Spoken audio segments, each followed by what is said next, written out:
गणपती बाप्पा मोरया. नमस्कार. आजचा व्हिडिओ खूप स्पेशल होणार आहे, कारण आज आपण बनवणार आहोत उकडीचे मोदक, ज्यासाठी हा नारळ खवलून घेतलेला आहे, कारण त्याचं सारण करायचं आहे. आणि त्यामध्ये 1 वाटी नारळ असेल तर अर्धी वाटी हा गूळ त्यामध्ये टाकतो. जर तुम्हाला जास्त गोड हवा असेल, जास्त गोड हवे असेल, तर तुम्ही जास्त गूळ टाकायचा.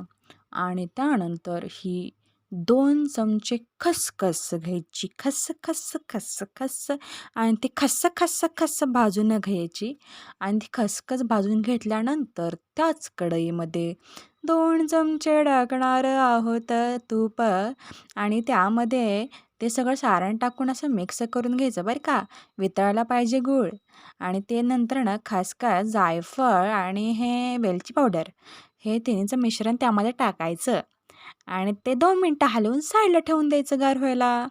आणि हे आपण करत आहोत पीठ रेडी. त्यासाठी या वाटीने 2 वाट्या तांदळाचं पीठ घेतलेलं आहे आणि त्यामध्ये करेक्ट त्याच वाटीने 2 वाट्या पाणी उकळवायला ठेवायचं आणि त्याला उकळी फुटल्यानंतर त्यामध्ये 2 चमचे तूप टाकायचं, थोडंसं मीठ टाकायचं आणि ते पीठ टाकून ते हलवून त्याला 2 मिनटं वाफ द्यायची आणि लगेच ते मळायचं.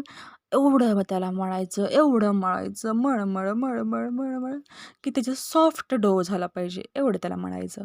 त्यानंतर ना हे असे लाथिंबी लाटायची किंवा हाताने अशी लाथिंबी करायची आणि त्याचे असे मोदक करून घ्यायचे आणि जरा शो म्हणून दाखवायला फक्त 2 केसं चिटकवायचे बरं का वरनं, कारण त्याचा रंग छान येतो ना, नाही का?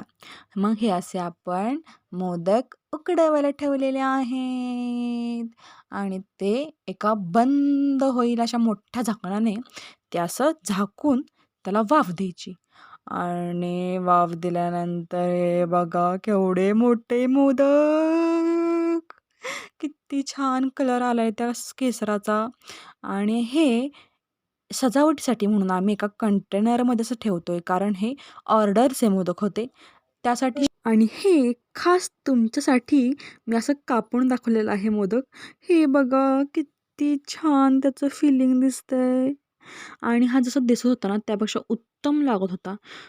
तो खाऊन तुम्ही म्हणला असता, उकडीचे मोदक बया उत्तम झाले बया. वाह!